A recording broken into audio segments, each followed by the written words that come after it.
800 साल दिल्ली पर हिंदू शासक का अभाव।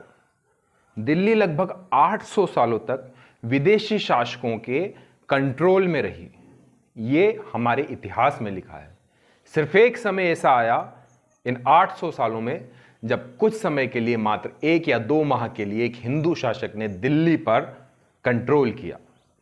ऐसा माना जाता है कि पृथ्वीराज चौहान आखिरी हिंदू राजा थे जिन्होंने दिल्ली से देश का राज किया, और उसके बाद सीधे पंडित जवाहरलाल नेहरू देश के प्रथम प्रधानमंत्री बने जिन्होंने दिल्ली से देश का शासन चलाया। इन 800 सालों में कई सारे मुस्लिम, अंग्रेज भारत पर शासन करते रहे। तो आज उस 1 या 2 माह के लिए बात करेंगे जब हिंदू राजा हेमचंद्र विक्रमादित्य दिल्ली की तख्त पर आरूढ़ हुए थे। नमस्कार, आदाब, सत श्री अकाल। मैं हूं अनुराग, आपका होस्ट और दोस्त। आप देख रहे हैं हिस्ट्री विद अनुराग। दोस्तों, सन 1501 में हेमचंद्र विक्रमादित्य का जन्म हुआ। हेमचंद्र विक्रमादित्य एक साधारण परिवार में जन्मे व्यक्ति थे।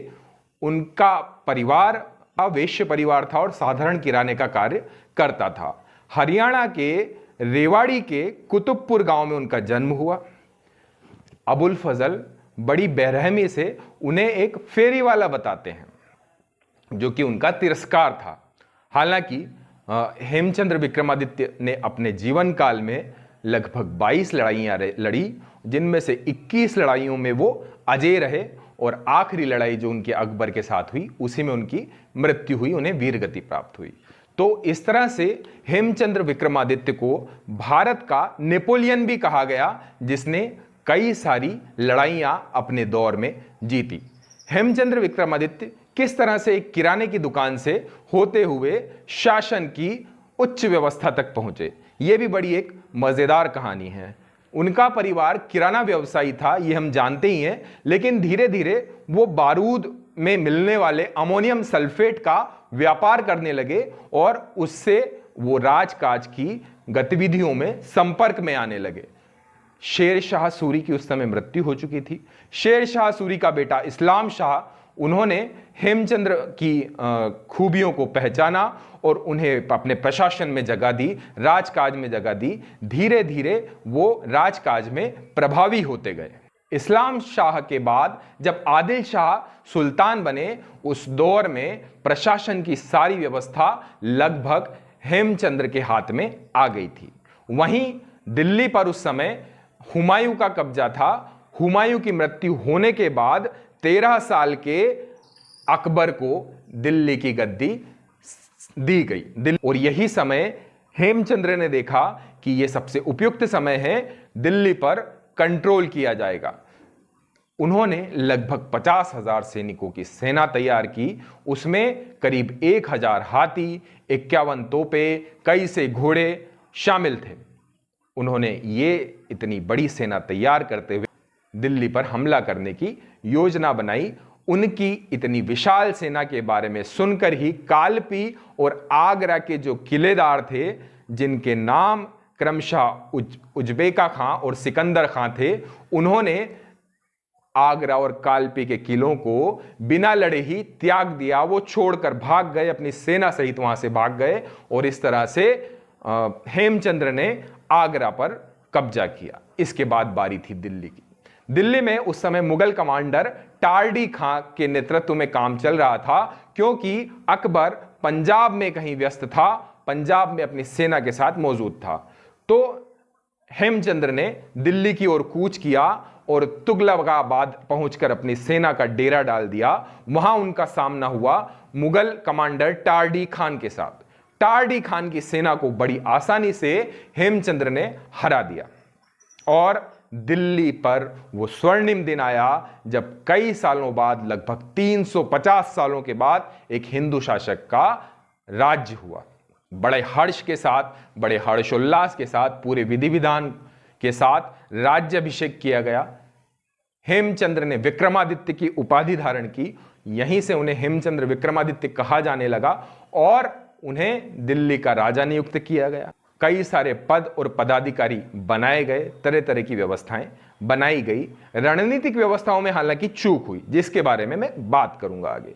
उधर पंजाब में जब टार्डी खां पहुंचा, क्योंकि वो जब हेमचंद्र से हारा तो भागकर वहां से वो पंजाब पहुंचा। पंजाब में जहां पहले से अकबर मौजूद था, वहां पर बैरम खान ने टार्डी खां को जान से मार दिया, क्योंकि वो अपने सैनिकों के सामने, सेनापतियों के सामने यह मिसाल पेश करना चाहता था कि युद्ध से भागने वाले का क्या हाल होता है।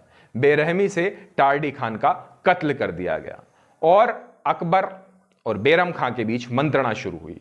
अकबर का मन था कि काबुल वापस लौट लिया जाए और काबुल का ही राजकाज संभाला जाए, लेकिन बैरम खान की सलाह पर अकबर को दिल्ली पर हमला करने के लिए मना लिया गया। उन्होंने फिर से दिल्ली पर हमला करने की योजना बनाई। इधर हेमचंद्र विक्रमादित्य इस बात से अनभिज्ञ थे। उनके दरबारी उनके राज्याभिषेक और हर्षोल्लास में व्यस्त थे और उनसे बड़ी रणनीतिक भूल हुई कि वो अपनी मोर्चाबंदी ना कर पाए, क्योंकि पानीपत और दिल्ली के बीच की दूरी हम सभी जानते हैं बहुत कम है और दिल्ली का जो सरदार होता है, दिल्ली का जो राजा होता है, उसकी किलेबंदी इतनी मजबूत होती है कि कोई छोटी सेना अगर वहां पहुंचे तो टुकड़ों में कई सैनिकों से उसे लड़कर आना पड़ता था और उसकी संख्या कम हो जाती। लेकिन यह भूल उस समय हेमचंद्र विक्रमादित्य से हुई। बैरम खान, जो कि अकबर का प्रधान सेनापति था, उसने अली कुली शेबानी के नेतृत्व में लगभग 10,000 की सेना को लेकर दिल्ली पर हमला करवाया। अकबर और बैरम खान भी उसके साथ थे। जब इस बात की खबर दिल्ली पहुंची तो हेमचंद्र विक्रमादित्य ने अपनी जवाबी सेना संगठित की। आनन फानन में सेना संगठित की गई। लगभग 30,000 घुड़सवार, लगभग 1,500 हाथी और करीब 100 तोपें लेकर हेमचंद्र विक्रमादित्य पहुंचे पानीपत, जहां उन्होंने डेरा डाला।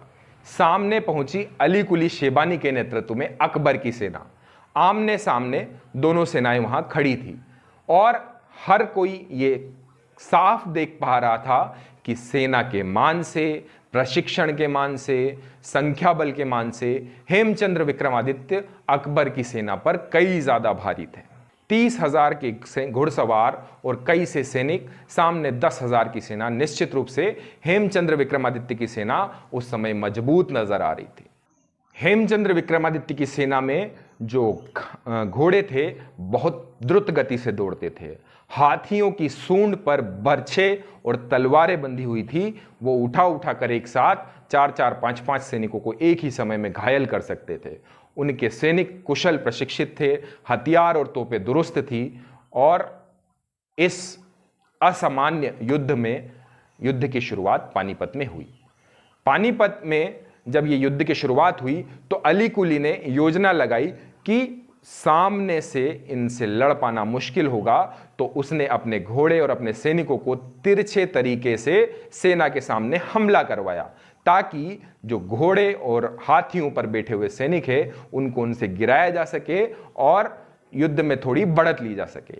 वहीं दूसरा दाव उनका था कि उनके पास एक बेहतर तीरंदाज सेना थी और उस तीरंदाज सेना से लगातार तीरों की बारिश की जा रही थी। इतना सब करते हुए भी वो युद्ध में बढ़त हासिल नहीं कर पा रहे थे और हेमचंद्र विक्रमादित्य की सेना युद्ध में अव्वल दिखाई दे रही थी। युद्ध लगातार हेमचंद्र विक्रमादित्य के पक्ष में झुकता जा रहा था। अकबर को अपने दादा बाबर की याद आने लगी थी कि किस तरह से बाबर ने मात्र 10,000 की सेना के साथ इब्राहिम लोदी की 1 लाख की सेना को परास्त कर दिया था। लेकिन अकबर यह भूल रहा था कि उसके दादा बाबर के पास एक गुप्त हथियार भी था जो बारूद के नाम से जाना जाता था। लेकिन अब अकबर के पास तो कोई हथियार था नहीं। अकबर किसी तरह से कोई योजना बनाने की सोच रहा था कि किसी तरह या तो हेमचंद्र विक्रमादित्य के पुतले में आग लगा दी जाए या किसी तरह से ऐसी अफरा तफरी या गलत बयानी की जाए जिससे हेमचंद्र विक्रमादित्य की सेना में भगदड़ मच जाए। उसी समय कुछ ऐसी घटना हुई जिसने भारत के इतिहास को सदा के लिए बदल दिया। किस तरह से अली कुली शेबानी के कुछ तीरंदाज लगातार सुरक्षा घेरों को तोड़ते हुए आगे बढ़ते जा रहे थे। यहां 2 किंवदंतियां हैं, दो तरीके से इतिहासकार इस बात को समझते हैं, दोनों के बारे में बताऊंगा। तो पहली जो सोच है कि किसी तरह सुरक्षा घेरे को तोड़कर सारे सैनिक अंदर घुसते जा रहे थे और उस जगह तक पहुंच गए जहां विक्रमादित्य, हेमचंद्र विक्रमादित्य खड़े हुए थे, उनके सुरक्षा घेरे को तोड़ने की स्थिति में आ गए थे और साथ ही साथ लगातार तीरों की वो बारिश करते जा रहे थे। और इसी समय वो दुर्घटना हुई कि कवच पहने हुए, हाथी पर बैठे हुए, पूरी तरह से घेरे से सुसज्जित हेमचंद्र विक्रमादित्य की आंख में एक तीर जाकर लगता है तीरंदाज का, और वो तीर उनके कपाल से बाहर निकल जाता है। हेमचंद्र विक्रमादित्य अपने होदे से गिर जाते हैं।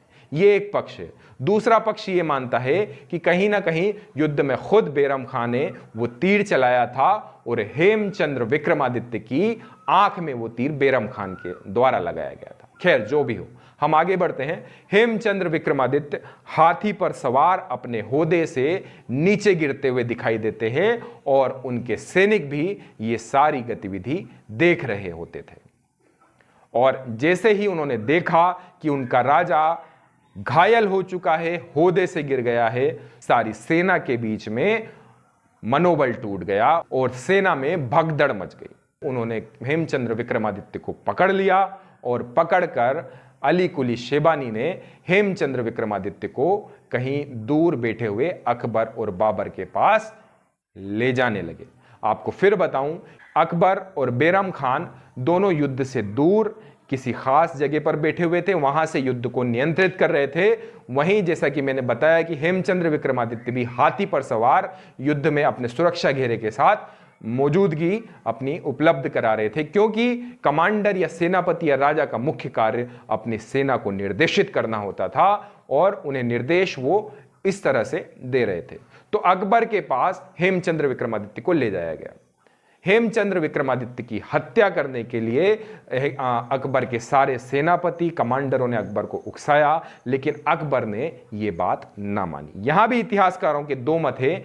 एक और यह कहा जाता है कि शायद अकबर ने खुद ने हेमचंद्र विक्रमादित्य का सिर काटा, वहीं दूसरे पक्ष के आधार पर अकबर ने उनकी बात ना मानी। हालांकि अकबर ने अपनी तलवार उठाई और हेमचंद्र विक्रमादित्य के गर्दन पर रखी, लेकिन उसको हटाया और फिर दूसरी ओर चला गया। इस वाकये को देखकर बैरम खान के मन में न जाने क्या सूझा, उसने अपनी तलवार निकाली और हेमचंद्र विक्रमादित्य का सिर धड़ से अलग कर दिया।